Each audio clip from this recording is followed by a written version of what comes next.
Hello, this is Daryl Pillsbury with Susie Walker from Turning Point of Windham County. Welcome today, Susie. Thank you, Nice to Daryl. have you here again. We haven't had Thanks. you on for a little while.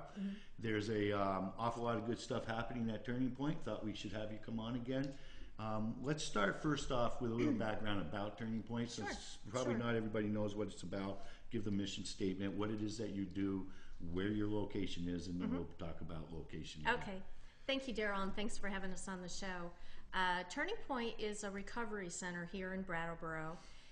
We're actually the turning point of Windham County, and we're located at 112 Hardwood Way, right near Exit 3 off Putney Road. What Turning Point is a peer recovery center, and that means that it is a safe gathering place for people who are in recovery from addictions.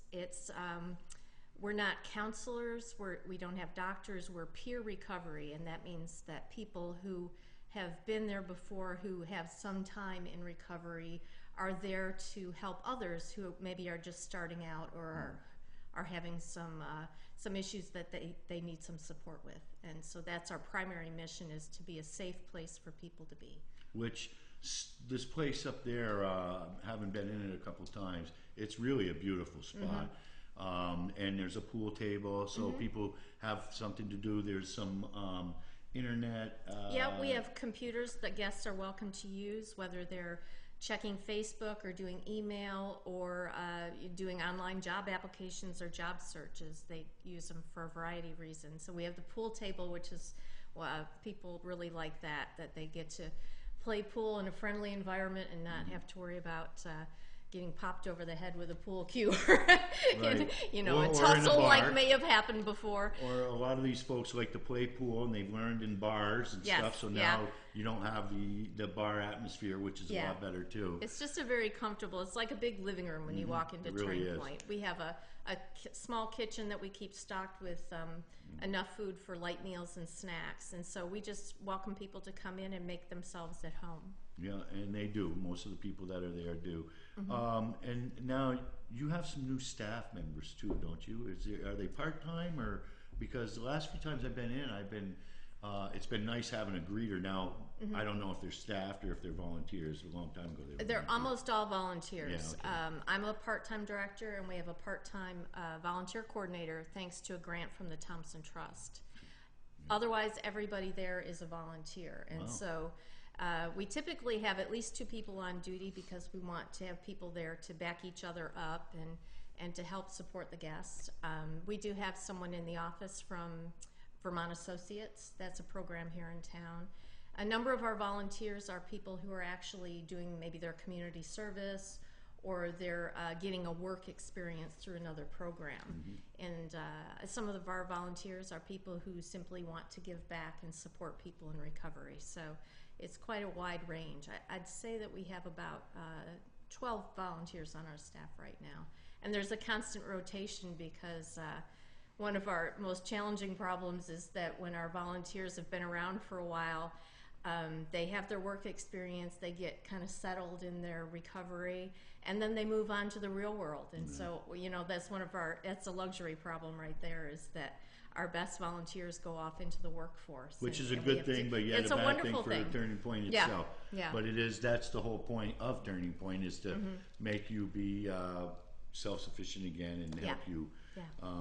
Because now when I was on the board, there was a lot of little things that were going on there, like you did a football Sunday. I don't know if that's still happening, but there's a lot of different programs that you folks do. Thank you. Yeah, there are a number of 12-step meetings that hold their meetings right there in the center.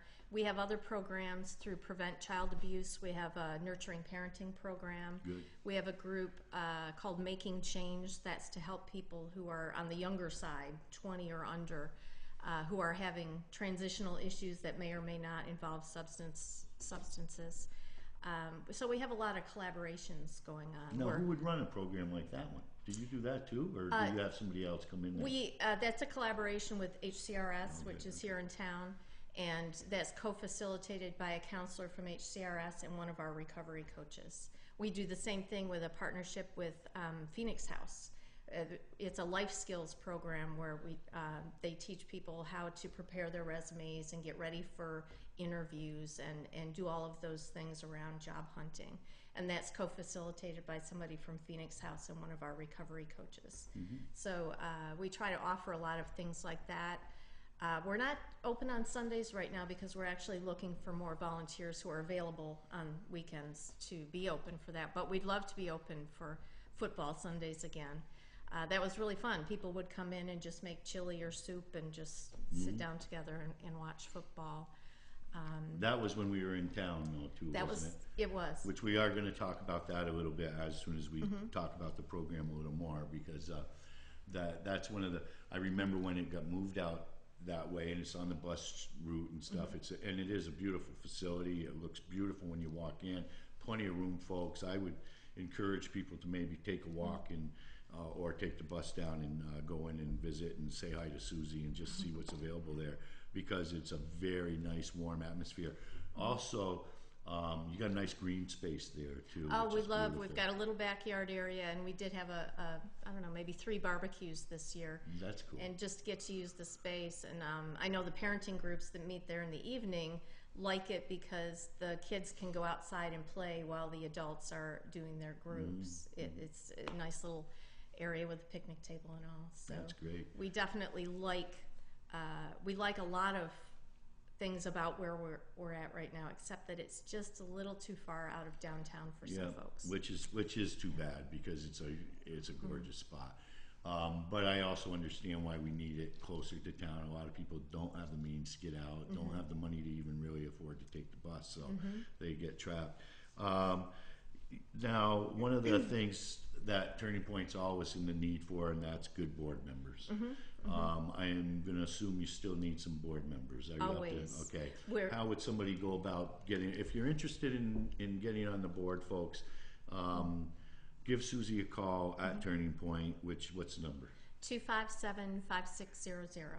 That's 257-5600. So if it's something you think you might be interested in, give Susie a call. Let them know what a board, what's their responsibility. Our board meets once a month. Right now we meet Mondays from 5:45 to 7:15 at the Brattleboro Hospital. And we are actually growing a little bit right now. We've got a board of 8 people at the moment. Beautiful. And so we want to continue to grow and have a board with enough people to be able to serve on committees. Because we have a lot of work to do with programming and fundraising, always fundraising, and and just housekeeping. We're right now getting our policies and procedures formalized and updated. So there's always that kind of work to do, in addition to just supporting the volunteer team and just doing the work that we do to help people in recovery here in Brattleboro. So we're always looking for board members, and it's it's an interesting opportunity to find ways to support people in recovery. People are always welcome to come to our board meetings. They're open to the public. We have some people who choose first to get involved on a committee to see if they which like isn't the a bad fit. way to go. Yeah, and then to just see about different ways to help the center. Yeah, and if you don't want to become a board member, you think that might take a little bit too much of your time, but you still want to be involved, give Susie a call. They're always looking for volunteers, even if you can volunteer for once a month or something, just to be a greeter or whatever you can do. I'm sure if you give Susie a call, she'll be able to get you started and helping out. Well, that's good stuff. I mean, we've really needed one bad. The last place, it was located on Elm Street, which we all kind of liked. The only problem we had was across the street. Yes. Was that house that, geez, girl, I mean, if you're in recovery and you looked across the street, you knew what was going on over there. It was challenging, that's for sure. And for whatever reason, probably money. A lot of the centers are located in the war zone. Yeah. And our volunteers would have to go through, they would get offers on the way to the center. I know. And, hopefully if you're having a good day and you're feeling good in your recovery and solid, it's not a big deal. You can laugh it off. But other times, it makes it very risky for I think it people would make it very risky. As somebody who's been in, had his own issues years ago on recovering from one thing or another, I'll tell you, the temptation. That's the first thing they tell you. Is Yeah. you got to change your lifestyle right off the bat. So going by that area is got to be hard for a lot of people. Yeah. At least now where it is, you don't have that temptation. But the problem is getting the folks to that location. Exactly. So, but and let's phase into that now. Okay. Because of the location, we are in the process of forming a new group, Yes. which you're doing now. Let's talk about that a little bit first and why we're forming this new group. Okay.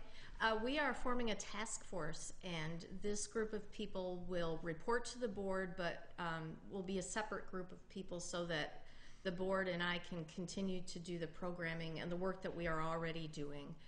We found out last year when we moved that it takes a lot of effort. So we want this task force to look at our long-term strategic planning. And part of that would be to find a way for us to get back downtown. We have found that since we moved, we love the location, we love the facility. I know, if we could only move it into town. I know, if we could pick it up and drop it downtown somewhere. People like our new location, some people, because it is more confidential, it is a little more off the beaten path and a little more private, and a lot of people like that. On the other hand... and parking.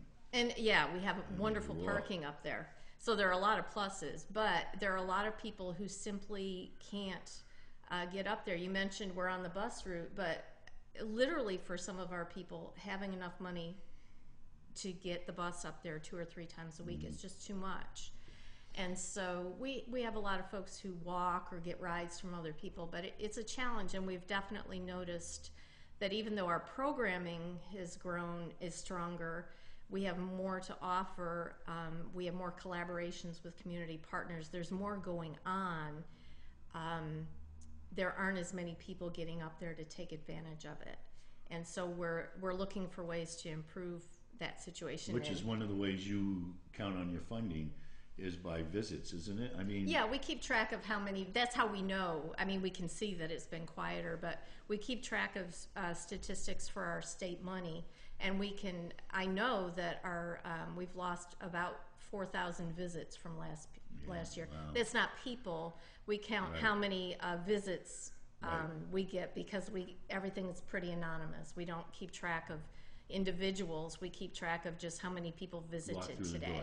So and if you walk through the door a couple of times, it counts. Now, if you walked in the door, went out, had a cigarette, walked back in, no. we don't count that, okay? No, we don't create work for ourselves if we don't have to. But so we do know that our guests, the numbers of people visiting has gone down. So what we've been talking about is finding a way where we could move back downtown. And we had to relocate because of finances. It was so expensive for us to be where we were that if we wanted to serve anybody in the community, we had to pick up and move. And as I said, it's been good in a lot of ways, but our numbers have gone down. So we're saving about $550 a month just because we relocated. And we needed to do that, and it gave us a chance to really get a good foundation, as I said, especially with our programming, and to grow the board and do our housekeeping and all of that. So now that we're feeling really strong, we're thinking, okay, let's pick up and move again, but let's just do it in a way where we know this is going to be our home long term. And let's bring together some people in the community, people who have legal background or facilities background, so let's real do a little estate. appeal right now. Yeah. Let's do a little, if you're one of those people and you happen to be catching our show, again, call Susie. What's that number, 257-5600? That's right. Yeah, 257. There he is, man, rolling. He's the man. Oh, look at that. 257-5600. Give her a call. Listen, even if you don't want to be part of the group, but you may have an idea, call her. Okay, I am going to be part of that group, and I want to get all the help we can get, because we want to make sure that this next move is it. Yeah. And we don't want to have to move again, that's for sure, because it takes a lot out of the organization. It takes a lot out of the board members. I know a couple of the board members that are still there, and they've been on, they're originals. Yes. And I think there's only 2. Yes. But man, oh man, I tell you what, a lot of dedication that's been. Because how old is Turning Point now? 6 years. Is that all? Yeah. Wow. Wow. How long you been doing it? About a little over 3. Really? Yeah. 3.5. Wow, I didn't. Yeah. I thought I'd been off there a long time. Well, okay. Well, yeah. So it's come a long way. It's looking good. It definitely serves a segment of our population that needs it. I know that when I was there, I'd go in, and at that time we didn't have the pool table. We had a ping pong table. Right. And it was fun playing ping pong. A lot of these guys were very good, though. A lot better than I was. But there's an awful lot to do. There's movies. You know, you can pop in. They're old. They're VCRs, but you know, you can pop in a movie, watch a movie down there. But anyway, to get back to the strategic planning committee, if you know a location close to town, it could be a house. We'd rather not be right on Main Street. We'd like to get off a little bit because Main Street's just too expensive for us. So if you know of some place, let us know. Also, we may try and do, and I say we, Turning Point may try and do some major fundraiser down the road to try and maybe purchase a building. Well, you know, and every time I talk with somebody different about this idea, everybody's got a different idea about what's available, or, you know, maybe we have a benefactor out there who has a building who could lease it to us on favorable terms, and they would get some tax benefits because we're a nonprofit. Right. So maybe there's a situation like that. Or maybe there are grant opportunities, and we could find funding to help us own our building rather than rent, and we could save some money that way.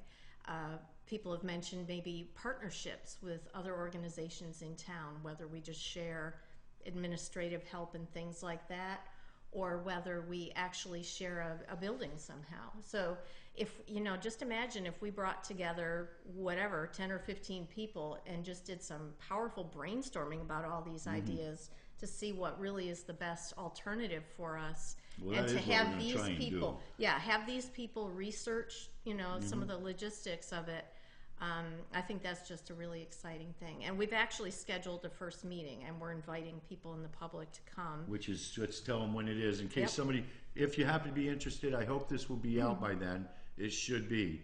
It's Wednesday the 28th at noon, and it's at Turning Point. It's right at Turning Point. It's a brown lunch thing, so bring in, and you better make sure you bring something, folks, because I will be bringing my own lunch, and if I don't have enough, I'm going to be looking at you. Everybody else always tends to bring something better than what I was thinking of at the time. But anyway, if you can make it, again, that's Wednesday, the 28th of November, noon at Turning Point. Come on in, come visit the facility, and you know, we would like to pick your brain a little bit on what we can do. And maybe, you know, that might be the first of a couple meetings we do to try to engage people. And, you know, one thing that we need to do is to just sit down and say what our wish list is. Like I said, there are so many things we love about our current facility. If we could just pick it up and move it downtown, that would be awesome. But so we want to. It's even set up well. It is. You know, there's office spaces. You got the main room. You got your office off to the side. A nice little kitchen area. Oh man, I wish we could move the thing. Matter of fact, the more I'm talking, the more I don't want to move. But you know, it's about serving the people that we need to serve, and we need to be where they are. We need to be a little bit more accessible to them. And which hurts us in a way, because that is more costly. It is. That's where you know, downtown the rents are more. That's just the way it is, folks. And so maybe in this effort we find people who just have a little more experience with finding grants or donors or supporters, you know, and so maybe we do end up moving back downtown, and it's a little more expensive, but we find a way to make it workable for us. Well, you know? I think now that it's been 6 years, I mean, it's coming off a long way, and the hard part really has been done. It's very hard getting one of these things, nonprofit, going and started, and getting dedication behind it. And we had a good dedicated board. Getting you was actually a great thing for Turning Point. So that was a good move. And it's just darn hard. So we need the public. We count on the public to fund us. We count. I mean, what's the state give us? $50,000? Is that what it is a year? Yeah, and it's actually gone up a little bit. The state is recognizing that peer support centers, that kind of peer recovery support, is very very meaningful, and that it's very successful. In addition to treatment, if people are lucky enough to get that, not everyone does. So the state is actually giving us a little bit more money this year, starting this year. Good. And part of that was that we had to formalize some of our processes and procedures and all that. So all of the centers, we're one of 11 in the state. All of the centers are busy making sure they have all their policies and procedures documented and you know, staff manuals and things like that. So kind of getting our houses in order. Yeah, that's good. Yeah. Now, one of the things I'd say, that $50,000, which has gone up a little bit, and I know folks who watch anything that I do have heard this a lot. It's $52,000 to incarcerate one person in the state of Vermont. $52,000. Now, I'm not sitting here going to tell you everybody that goes to Turning Point that's what's going to happen, but we have a really good opportunity to help people from not being one of them folks. Because a lot of times what happens is people do things they shouldn't do because they needed that drug, the drink, whatever it may be. And then they end up in our prison system at $52,000. So here we have a program that it's more than the $50,000, but that's what the state gives us to help us out. And to me, that's why I believe in these things. Okay, this is where the pound that you spend preventing something from happening comes back later. And not only that, we're giving people back a quality of life. That, I mean, is something that they really want. We can help people stop going through those revolving doors, whatever they might be. They might be with the correction system. They might be people that are just going through detox and treatment over and over again. Which or I see at the emergency hospital. rooms. There's just a lot of this goes on. And something else we have that's fairly new, and it's a very powerful part of our program, is called recovery coaching. Recovery coaching helps people who are newly sober, or maybe they're going through some transitions in their life. What happens a lot of times is people put down the drink or the drug, and then they realize that, okay, I'm unemployed, I don't have a car to get to a job if I had one, you know. My marriage is gone. I can't see the kids. The dog won't even look at me. They just are. They become overwhelmed by all of this reality, this turmoil in their lives, and a lot of people give up and they say, "Well, I didn't stop to feel like this." Right. So recovery coaching is something that can help people look at all the things going on in their lives and say, "Okay, well, let's focus on housing." And there are so many programs in Brattleboro to help with housing and food and training, if you need training to get a better job because maybe bartending is not what you should be doing anymore, and things like that. So a coach is somebody who meets with someone weekly and just works with them on that level. You know, they might have a 12-step program or a counselor to help them with kind of the nitty-gritty of what's going on with their substance abuse issues or their mental health issues, whatever. But a coach is somebody who could just kind of look at quality of life and practicality and say, well, okay, you know, you don't really have housing because you're kind of couch surfing or you're living in your car. And, you know, if we can fix some of these things, then you're more likely to stay clean and sober and feel like you want to because things improve in your life. So that's part of what we use some of the extra state money for, is to fund our coaching program. Now, do you have to show results at all? Always, yes. You do have to show results? Yeah. So how do you do that? How do you know? I mean, we show when somebody's coming into the program, but how do we show that they're getting better? Two ways, and one way is just a survey that we ask guests to fill out, and it says things like, you know, does coming to the Turning Point Center, did it help you find your recovery? Does it enhance your recovery? Questions like that. It measures, since you've been in recovery and involved with the Turning Point Center, have you had any continuing corrections problems? Anything new? So you can look and you could say, well, before there were corrections problems and now there aren't anything new. And the same with repeated visits to emergency rooms and things like that. And have you had a relapse? So we can look at these 30 some odd questions and say, oh, okay, well, we can show the before and after here. And then with recovery coaching, we can show that at a more detailed level. We can say that when somebody's had 3 months of recovery coaching, well, they've gone from having no housing and this problem to now those issues have been solved and they're working on other things. So part of getting, with any grant really, there are some you have some accountability to report some results. And so we keep some statistics and have some forms that help us capture that information.